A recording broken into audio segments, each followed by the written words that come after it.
ګرانو هېوادوالو سلامونه او نیک هیلې مې ومنئ.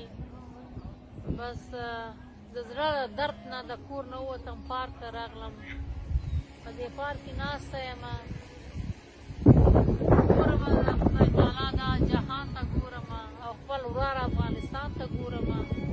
ما ومې غوښتله چې د خپل تسلیت د زړه له کومې خپلو هغه هېوادوالو ته چې په دې تېرو څو ورځو کې په زلزله کې خپل د کورنۍ غړي،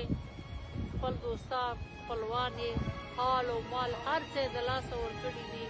خپل تسلیت وړاندې کړمه. خو زما په تسلیت او غمرازي باندې دا غم نه بیانېږي. دا ډېره غټه غم دی، دا ډېره غټه دا ډېر د غم نه ډکه یو صحنه وه. دوستانو تاسې پوهېږئ چې دا د څو ورځو نه راهیسې په سوشل میډیا کې په خبرونو کې چې کوم تصویرونه، کوم خبرونه زه ګورم، تاسې په خدای یقین وکړئ چې هغه خوبه خوراک او خوب خوراک او حرام او هر څه حرام دي، ځکه چې د برداشت نه بلکل بغیر ده. نو راځئ چې ویره او ماتم یو خواته پرېږدو،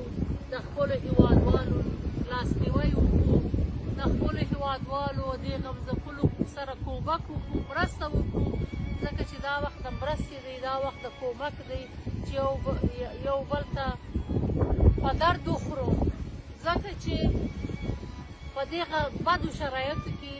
زمونږ ډېر کم کومک، ډېر اندک کومک هم د دوی په درد خوري او دوی ورته ضرورت لري. نو زما هیله د ګرانو هېوادوالو نه همدا ده چې د دې غمځپلو نه خپلې مرستې وسپه وکړئ،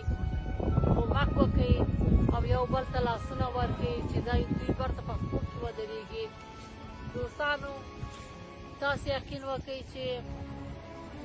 په موږ خو خوشحالي او خوب او هر څه حرام شوي. موږ چې هغه کوم تصویرونه چې په سوشل میډیا کې ګورو، دغه خبرونه چې اورو، نو تاسې په خدای یقین وکړئ، په ما یې مه کوئ، په ما ګناهګار یې مه کوئ، چې بلکل د دې نه ده چې زه تاسو ته څه ووایم. دوستانو ګرانو هېوادوالو تاسې یقین وکړئ چې بلکل خو خپل د وسې نه چې زما کوم امکانات د وسې وو، ما خپل هغه امکانات، هغه مادي مرستې کابل ته واستولې. په خوست کې زما ډېر ښه دوستان دي، ډېر ښه ملګري مې دي. زه په دوبۍ کې د هغوی سره اشنا وم، په دوبۍ کې ما هغوی سره پېژندل، ما خپل مرستې هغوی ته واستولې چې دا متضرر کورنۍ ته یې ورسوي، انشاءالله چې هغوی ته یې ورسوي. خو زه تاسو نه دا هیله کوم، تاسو نه دا خواهش کوم چې د دوی سره کومک وکړئ، د دوی لاسنیوی وکړئ چې ورته په پښو ودرېږي، ځکه چې دوی اوس په دې بدو شرایطو کې زموږ او ستاسو کومک ته اړه لري. باید کومک ورسره وکړو، باید مرسته ورسره وکړو چې په هر شرایطو کې زه د هغه کورنۍ نه، د خپلو افغانانو نه، د ټول افغانستان نه، د ټولو افغانانو دا هیله کوم که سره زر لري سره زر خرڅ کړئ، که په کور کې هر څه لري، پیسې لري، هر شی لري، خرڅ یې کړي، کومک ورسره وکړئ، ځکه چې په ډېر بدو شرایطو کې زموږ هېوادوال قرار لري، نن ستاسو کومک ته اړه لري. نو د دې پیښې شهیدانو ته زه د خدای تعالی نه جنت غواړم، عالي مقام غواړم، او د کورنۍ پاتو خلکو ته یې د زړه کومې صبر غواړم، او زخمیانو ته یې عاجله شفا غواړم. دوستانو زه نو نور څه درته ووایم، نور ما ته قسم ده چې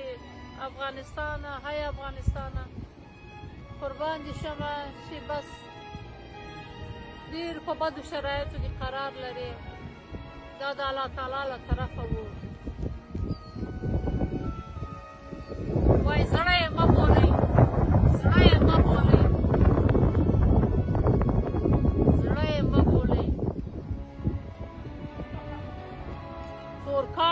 سارا وي زړه یې مه بولئ کور کاڼی د صحرا وي په لیدو د زخمي زړه چې زخمي نه شي زړه یې مه بولئ کور کاڼی د صحرا وي په لیدو د زخمي زړه چې زخمي